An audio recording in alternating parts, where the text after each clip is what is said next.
ಸ್ನೇಹಿತರೆ, ಇಡೀ ದೇಶ ನಮ್ಮ ಯುವಕರ ಮೇಲೆ ನಿಂತಿದೆ. ಪ್ರತಿಯೊಬ್ಬರು ಕೂಡ ತನ್ನ ಮಕ್ಕಳು ಒಳ್ಳೆ ಬದುಕನ್ನ ಕಟ್ಕೊಳ್ಬೇಕು ಅಂತ ಹೇಳಿ ಎಲ್ಲರೂ ಕೂಡ ಒಂದು ಆಸೆ. ಇಡೀ ಇವತ್ತು ಭಾರತದಲ್ಲಿ ಎಲ್ಲರೂ ಕೂಡ ನ್ಯಾಯಬದ್ಧವಾದಂತಹ ಬದುಕನ್ನ ಕಟ್ಕೊಳ್ಳಿಕ್ಕೆ ಬಹಳ ಕಷ್ಟ ಆಗ್ತಾ ಇರೋದನ್ನ ನಾವೆಲ್ಲ ನೋಡ್ತಾ ಇದ್ದೇವೆ. 25 ಲಕ್ಷಕ್ಕೂ ಹೆಚ್ಚು ಜನ ವಿದ್ಯಾರ್ಥಿಗಳು ಪರೀಕ್ಷೆಯನ್ನ ಬರೆದಿ ಕಷ್ಟಪಟ್ಟು ಓದಿ ತಂದೆ ತಾಯಿಗಳ ಸಹಕಾರ, ಶಿಕ್ಷಕರ ಸಹಕಾರ, ಮಕ್ಕಳ ಆಸಕ್ತಿ, ಎಲ್ಲರೂ ಕೂಡ ಒಂದು ಬದುಕಿನಿಂದ ನಮ್ಮ ಜೀವನ ಎಲ್ಲರಿಗೂ ಉದ್ಯೋಗ ಸಿಗ್ತದೆ ಅಂತಲ್ಲ, ಉದ್ಯೋಗವನ್ನ ಸೃಷ್ಟಿ ಮಾಡುವಂತ ಶಕ್ತಿ ಆ ಹೊಸ ಯುವಕರಲ್ಲಿ ನಾವೆಲ್ಲ ನೋಡ್ತಾ ಇದ್ದೇವೆ. ಸೊ ಇದು ದೇಶದ ಒಂದು ಆಸ್ತಿ. ಇವತ್ತು ಒಂದು ದೊಡ್ಡ ಮಾರಕವಾದಂತ ಸನ್ನಿವೇಶ, ಪೇಪರ್ ಲೀಕ್ ಮಾಡಿ ಈಚೆ ಬಂದು ಒಂದು ಪ್ರತಿಭಟನೆಗಳು ನಡೀತಾ ಇದೆ. ಯಾರಿಗೆ ಮನಸ್ಸಿಗೆ ನೋವಿರ್ತದೆ ಅವರು ಪ್ರತಿಭಟನೆ ಮಾಡ್ತಾರೆ. ಆದ್ರೆ ಪ್ರತಿಭಟನೆಕಾರರನ್ನ ನಾವು ಯಾವ ದೃಷ್ಟಿಯಲ್ಲಿ ನೋಡ್ತಾ ಇದ್ದೀವಿ, ಇದು ಬಹಳ ಮುಖ್ಯವಾದಂತ ವಿಚಾರ. ಕಾಂಗ್ರೆಸ್ ಪಕ್ಷ ಮತ್ತು ವಿವಿಧ ಪಕ್ಷಗಳು ಆ ವಿದ್ಯಾರ್ಥಿಗಳ ಪ್ರತಿಭಟನೆಗೆ, ಅವರ ವಿದ್ಯಾರ್ಥಿಗಳ ಭಾವನೆಗೆ ನಾವು ಅವರ ಜೊತೆ ಕೂತ್ಕೊಂಡಿದ್ದೇವೆ, ಧ್ವನಿ ಎತ್ತಿದ್ದೇವೆ. ನೀಟ್ ಪರೀಕ್ಷೆ ಮುಂದೂಡಬೇಕು ಅಂತ ಹೇಳಿದ್ದೇವೆ, ತಪ್ಪಿಸಿದವರಿಗೆ ಶಿಕ್ಷೆ ಆಗಬೇಕು ಅಂತ ಹೇಳಿದ್ದೇವೆ, ಮಂತ್ರಿಗಳು ರಾಜೀನಾಮೆ ಕೊಡಬೇಕು ಅಂತ ಹೇಳಿದ್ದೇವೆ.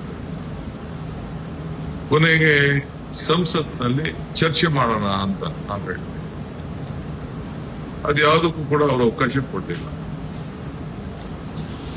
ಯಾರು ಇಡೀ ದೇಶದ ಯುವಕರು, ವಿದ್ಯಾರ್ಥಿಗಳು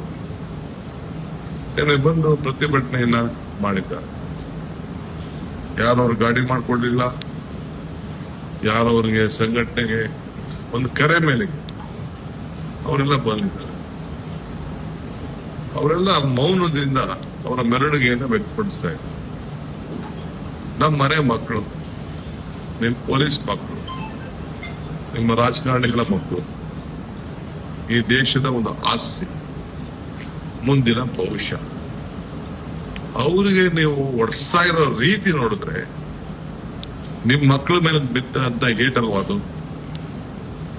ನೀವು ತಂದೆ ತಾಯಿಯಂದಿರಾಗಿ ನೀವು ಅದನ್ನ ಒಪ್ಲಿಕ್ಕೆ ಸಾಧ್ಯನಾ? ಏನ್ ತಪ್ಪು ಮಾಡಿದ್ರು? ಇದು ಒಂದು ದೊಡ್ಡ ಎಲ್ಲರ ಮನಸ್ಸನ್ನು ಕೂಡ ಕಾಡ್ತಾ ಇದೆ.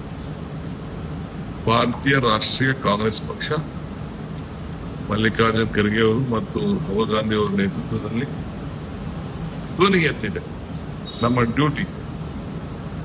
ಈ ದೇಶದಲ್ಲಿ ಕಾಂಗ್ರೆಸ್ ಪಕ್ಷದ ಇತಿಹಾಸನೇ ಈ ದೇಶದ ಇತಿಹಾಸ.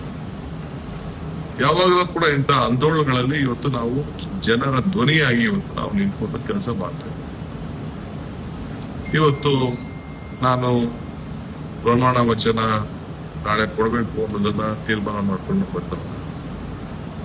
ನಾನು, ಸಿದ್ದರಾಮಯ್ಯನವರು, ಹರಿಪ್ರಸಾದ್ ನಾಳೆ ಬಂದು ನಮಗೆ 12 ಗಂಟೆಗೆ ಮೀಟಿಂಗ್ ಫಿಕ್ಸ್ ಆಗಿದೆ.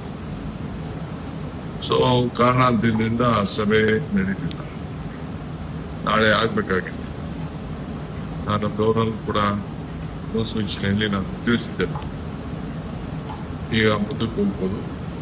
ಯಾಕೆಂದ್ರೆ ಇನ್ನ ನಮ್ಮ ನಾಯಕರುಗಳೆಲ್ಲ ಬಂಧನಕ್ಕೊಳಗಾಗಿದ್ದಾರೆ. ನಾವು ಪ್ರಧಾನಮಂತ್ರಿಗಳ ಮನೆ ಮುಂದೆ ಇಷ್ಟೊತ್ತು ಪ್ರತಿಭಟನೆ ನಡೀತಾ ಇತ್ತು. ಎಲ್ಲರನ್ನು ಬಂಧಿಸಿದ್ರು, ಬಹಳ ಅಸಭ್ಯದಿಂದ ವರ್ತನೆ ಮಾಡಿದ್ರು. ನನ್ನೂ ಕೂಡ ಎಳೆದಾಡ್ಲಿಕ್ಕೆ ಪ್ರಯತ್ನ ಮಾಡಿದ್ರು. ಆಗ ರಾಹುಲ್ ಗಾಂಧಿ ಅವರು, ನಮ್ಮ ಮುಖ್ಯಮಂತ್ರಿಗಳು ಬಾರದು ಅನ್ನೋದನ್ನ ವಾರ್ನಿಂಗ್ ಕೊಟ್ಟರು. ಆಗ ಅವ್ರನ್ನ ಮುಖ ನೋಡ್ಕೊಂಡು ನನ್ನ ಸುತ್ತ ಬೆಂಗಾವ್ ಹಾಕಿ ನಿಂತ್ಕೊಂಡು ಆಮೇಲೆ ಸೈಡ್ಗೆ ಹೋದೆ ನಾನು. ಸೈಡಲ್ಲಿ ಚೇರ್ ಹಾಕಿ ಅವ್ರಿಗೆ ಪೊಲೀಸ್ ಅವರಿಗೆ ಕರ್ಕೊಂಡು ಹೋಗ್ತಾರೆ. ಸೊ ದೊಡ್ಡ ಪ್ರತಿಭಟನೆ 1-3 ಗಂಟೆ ನಡೀತು.